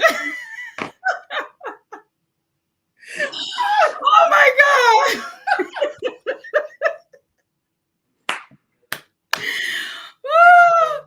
I did not see that coming. I did not see that coming. I'm sorry. I'm screaming in this house. My kid's gonna wake up. I knew it. I said she would not expect this, but she will know deep down, is it? Oh my God. We had a connection. We had a connection. And I know despite everything you guys went through, you still know he was a good person at heart. Am I right or am I wrong? You are right on the dot. You are right on the dot. Even though, oh my God, even though I thought nothing of this person. Yes. Oh, that was a good one. That was a good one. Yes. I love it. Yes. Definitely those things didn't add up and didn't work out, but I felt he genuinely loved you. I felt it. So that's number one. One more. If there's a one more. I love that. That was good. That was a good one. Yes. That was a good one. I love that because of him. I got breast. I love it. That was very smart. No one can figure that out. It's an inside joke. Insider. Yeah. You see me putting my breast up? You're appreciating it now, right? Oh my God. All right. What's the second one?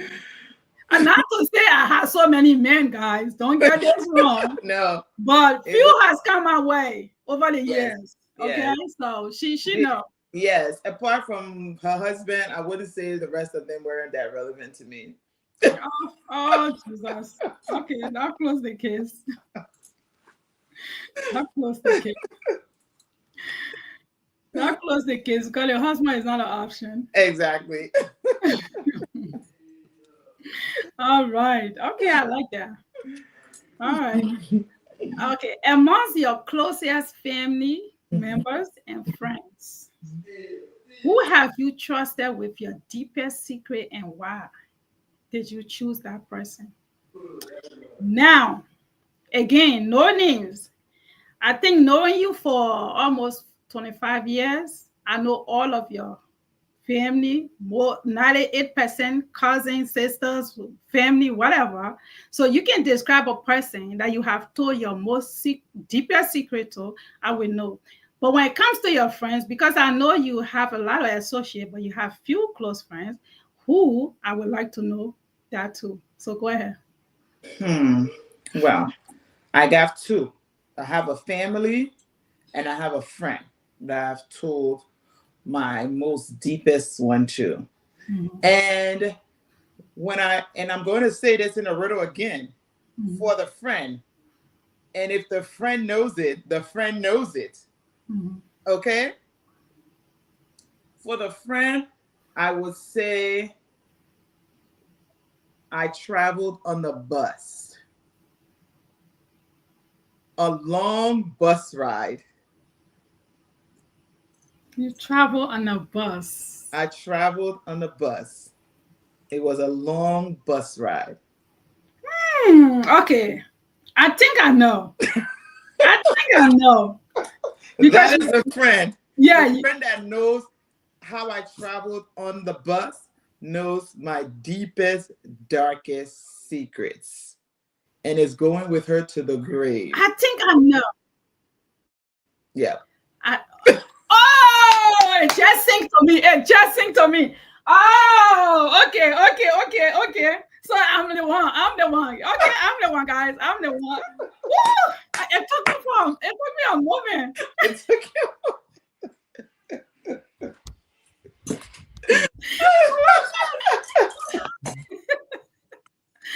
I'm like, a bus, and she referring to a plane, but she put me in a bus form. Okay, I got it. Whoa, so, okay. All right. So you can give yourself props for that. You figured the riddle out. You figured it I out. have the deepest secret, y'all. Yes. It's going to the grave with me. Okay. Oh, I know that. So nobody try me. Even the husband know.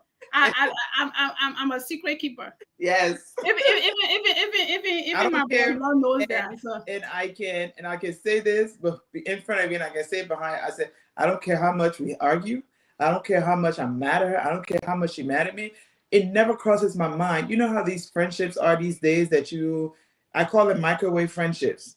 That, yeah, for real. You go in and come out. It's just, no matter what you and a person been through, as soon as something happens, they just opt to talking and, and saying the most, I can be so mad at you. We can argue to the depth. And we have. And I can walk. Yeah, I can walk and I can not blink to say, oh my God, she's going to tell my secrets. It never crosses my mind, Recia. It never crosses my mind. Let me tell you this today. It's never did and it never will. It's not something that I even lose sleep over to say, oh my God, I can't argue with her. I can't do this because I can't. No. Yeah, because I'm scared. I trust you even. I trust you even without being friends. I should say it like that. If today we were to not be friends anymore, I still won't blink. That's awesome. Yeah, and if you have a friend, yeah, you should be able to have that type of trust. Yeah, with somebody. It don't have to be a deep secret, but you should just be able to trust your friends, knowing that I can step on your toes today. I may even piss you off the first. Yes. But there are a limit you can push somebody where they still cannot dig that deep. Yes. Hurt you. Yes. And something similar happened. We had our issues and something happened. And when the situation arose and the person, I was like, no, she didn't tell you anything. She didn't. Yeah. Whatever she told you is surface. I'm annoying. I am. I know I'm annoying. I am so annoying. And she's the only person that can put up with my annoyance. She knows me in and out. She knows how to deal with me. I'm bipolar. She knows I'm bipolar. I'm muted. She knows I'm bipolar. She knows it. And she knows how to deal with me on my off days and my on days. She's mastered it. She knows it. She knows when I'm in manic and I'm just overly happy. She knows it. She knows when I'm down in my own self and being selfish as ever. She knows it. But she also knows it's not vindictive. She knows that. Number one, it's not vindictive and it's not meant to hurt her. So when you tell me this, I'm looking at you like, nah. Yeah. If she could tell you something, she would have told you way more stuff. Yeah. Trust me. She has a lot to hang me on the pole. Yeah. Oh my God, never. That's, I mean, we're human. We can, and that's the thing that builds friendship, even romantic relationship. If you can't argue, you don't know each other's strength. You don't. You don't know who the person can be when they are mad at you. Exactly. You have to cross those paths. You have to reach places in your life where you have crossed those trauma, those heavy situations, and still remain faithful and still remain loyal. Yes. Loyalty is something that you can get past. So just to elaborate more on that. Yes, like I said to you before, what did I say that make you mad? I say this to you all the time. Your family are talking about it. We say you're selfish. So why did it hurt you? You said because you said it to somebody else and made me mad. I'm like, okay, but I say it all the time. Everybody may not be able to tell you because they don't want you to be mad at them. I don't care. Exactly. You want to be mad for Yes. 2 weeks. Don't talk to me. It's okay. Let's take a break. Okay. Yes. But it doesn't stop it. So my intention is never when you hurt, I'm hurt. When you cry, I cry. And I remember you're going through something in your life years ago, and all I could do was I felt like my joy was stolen from me too. I know. You know, and I was so miserable at Dolphin. I was so miserable. I could not eat. You could not eat. I could not eat. I know. You know, you could not sleep. I did not sleep. I'm like, how she to her house and I'm here dying? Right? It didn't even happen to me, but why am I dying? Yes. All I could do was pray. And the prayer I was praying because I needed peace too. I'm like, God, please let this woman be happy again so I can be happy. So I can be happy. Yeah. Like I can't do nothing. She can be sad and I'll be happy. I can't do it the other way. Yes. And I remember even in my marriage, my husband said to me one time, when me and you have a little misunderstanding, then I'm all disconnected. I'm mad. He said, yes, you told me that. He so feel like he on competition with you. Like yes. if Adele made her mad, I'm done. Like she can't talk to me. She's mad. She's also then he would sometimes he would be like, well, go to her then. Like and stuff like that. I'm like, okay, this is sounding very weird now at this point. You know, because my husband is worried now about my friend, you know, she's not happy, our home not happy, and your husband also said the same thing. You know, so that's when you know we are soul sisters. Yes. And that just is no one when a God can separate us. Yes. So you may not see us to trailing Facebook or social media all day, but guess what? We're adults. We are adults. It's a true friendship. We have nothing to prove to nobody. We have nothing to prove to nobody. We have passed those places. I feel nothing. I don't feel like I have to be on competition with nobody. My space has been reserved for me. Yeah. I have done my job. And that's the thing. And that's people will be like, oh, you have a man heart. No, I don't have a man heart, but I cannot see anybody Recia will bring in her space that would take my spot. I don't care who it is. That I may sound cocky, but it's just that I know my worth in her life. And because I know my worth in her life, I can't be deterred. It doesn't bother me. And she knows me. I wear my heart on my sleeve. If something bothers me or I feel threatened, oh, she will know. She will know. But I just don't see it. That person that will take, because my spot is my spot. Whoever else is in her life has their own place. And that's what people don't understand. And that's childish. Because if you can broaden your horizon to have other people in your life, we're not kids anymore. We're not kids.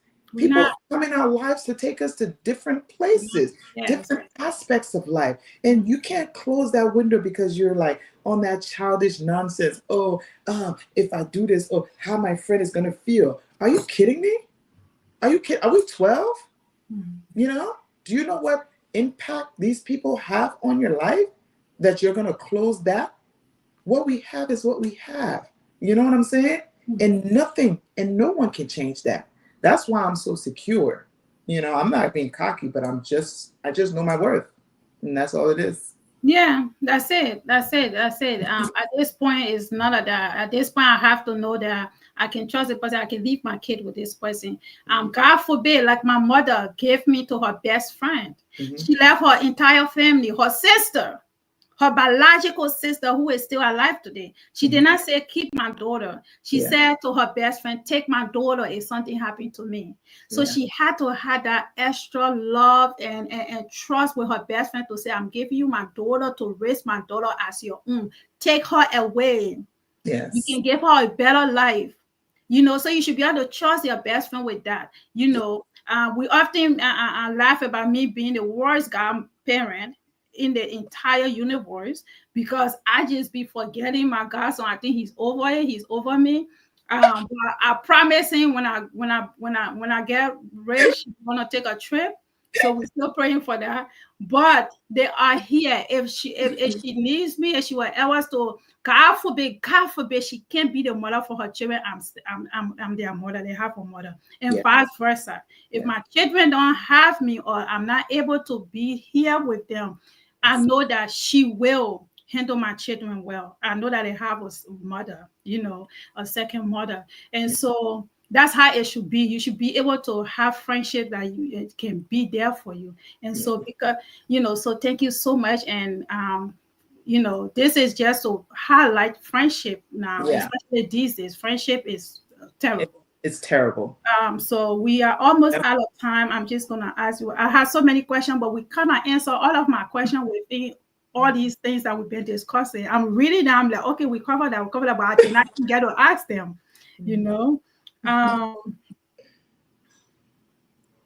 What's one piece of advice I have given you that stuck with you till today? The one piece of advice, and I always say this, and we talked about it briefly, is, and I've learned from that. Recia, I don't know if you remember, something happened to me, and it wasn't the most traumatic thing. It was something, close to that. And you told me, you said, Adolphine, stop wearing your problems on your face. Stop letting people know that you're going through something. Because for me, as much as I conceal things inside, I don't have a poker face. If I'm mad, I'm mad.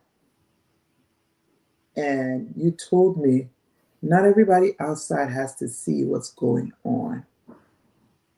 We were sitting at a barbecue. I don't know if you remember. He said, not everything that happens inside has to show on the outside. I know you're not the person to conceal your feelings. You're that person that just will show it. Because if I'm mad, I'm mad. If I'm not happy, I'm not happy. I don't fake it. I don't fake it. And I don't know how to fake it. And it's something I had to learn. Not so much I'm faking it, but I'm learning there's a time and a place.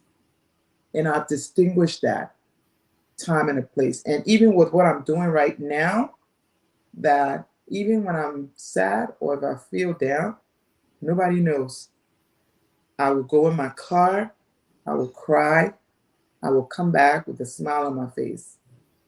And I've learned how to handle situations better than being irrational, because I was very irrational. I didn't think things through, and you know it.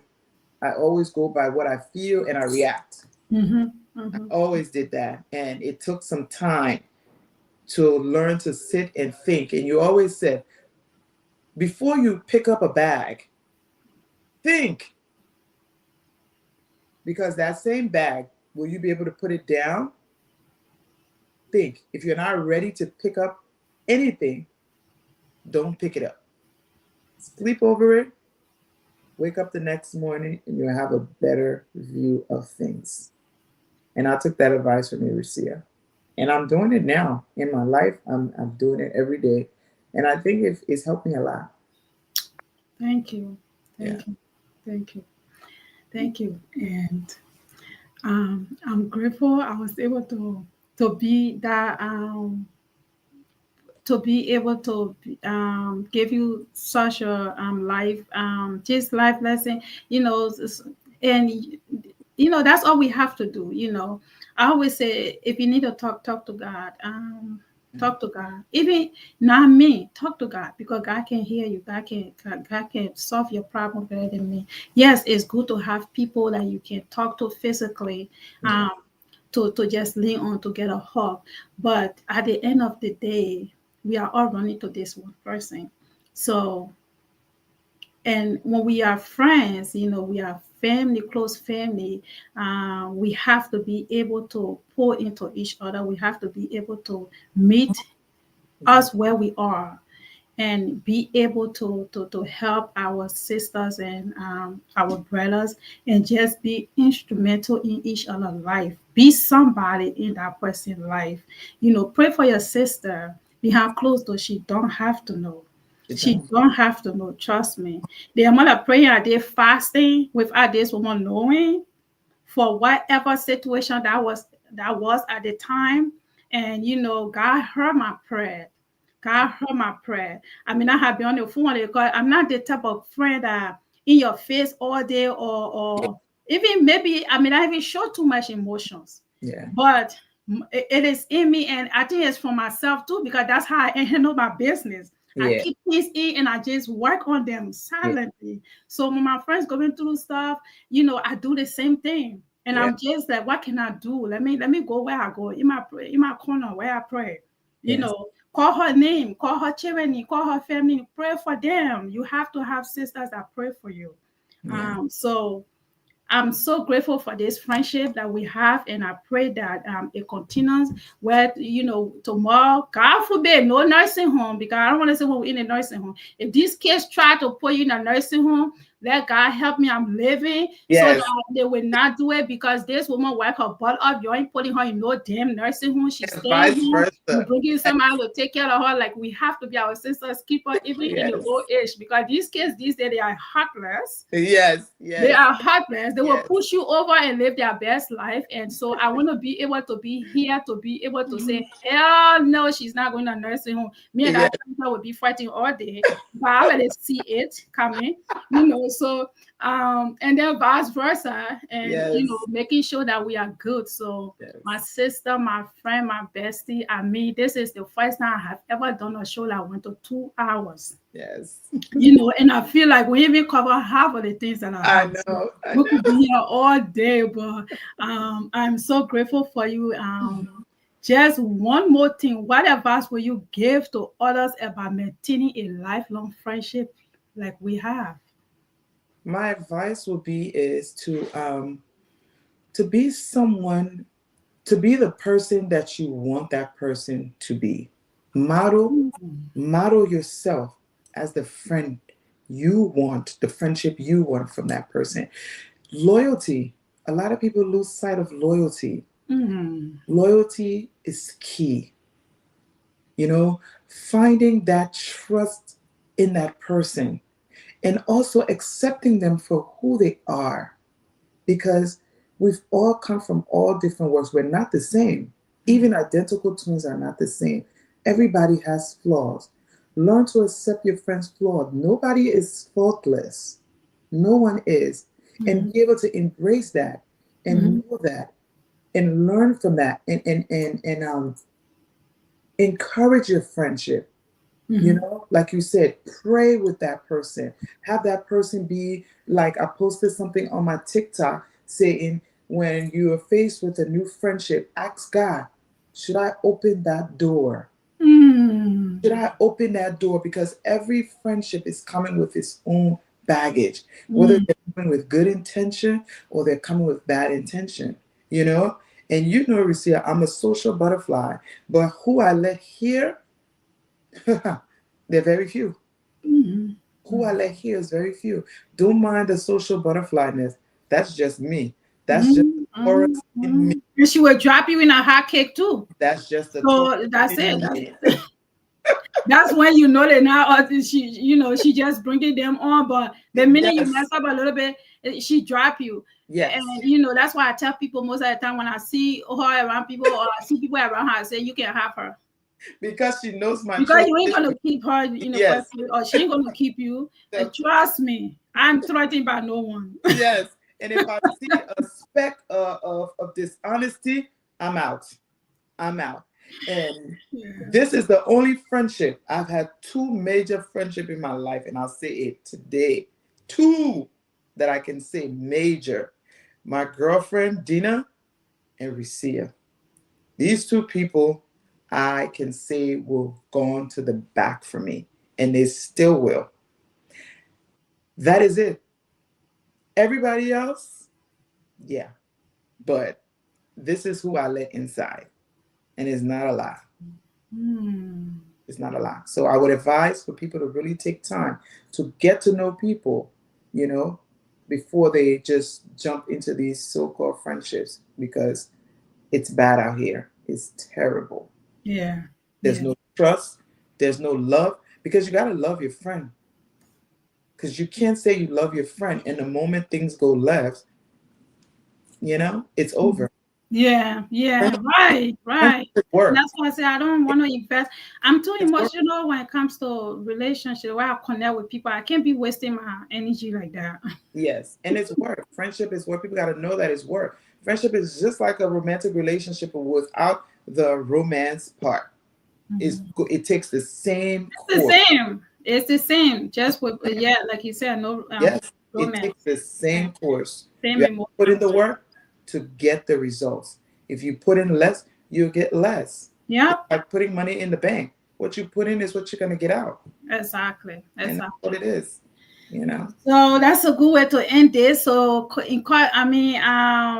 cherish your friendships if you have a good one. Yes. Pour into them as they pour into you. This friendship is a sisterhood now. Everybody becomes my everybody. Yes. You can't get rid of me. I'm part of the Kabbah Duana family. I don't care you like it or not. I'm there, and she's part of my family. I went to Atlanta. All my cousins could say, "Oh, I talked to a dolphin for long. Hi, a dolphin. Hi, a dolphin." I'm like, "Oh my god." A dolphin's telling or she's sleeping or she's doing something. I don't know. But and I called her last night. She was even busy. She didn't pick up. So, but at the end of the day, I love you so much, my sister. Thank you for being here. And we are out of time, but we spent 2 hours today. If this system turns me off, then the show is over. But at this point, I love you and I see you and I will talk to you. I love you too, and thanks for having me. Thank Thank you. you for being here. All right. All right. Bye bye. Okay, guys. Thank you so much for tuning in today as I sat down with my sister friend to discuss some stuff. I hope you guys enjoy the show. Today is the last episode for our for my season 2. I won't be back again till January, so look out for new things and just more development. And Unmuted is in the works, okay? We are here to stay. So continue to tune in, continue to watch us, continue to watch the old videos. Everything is on YouTube at Let's Get Unmuted Podcast. You can also see us live on Facebook as we are right now. And continue to stay in touch with us because we will be coming back, like I said, for season 3 in January. And all the information will be posted on our pages, okay? And so feel free to reach out to us if you want to be on the show. Info@unmuted.us. Info@unmuted.us if you want to be on any of our next episodes coming in January.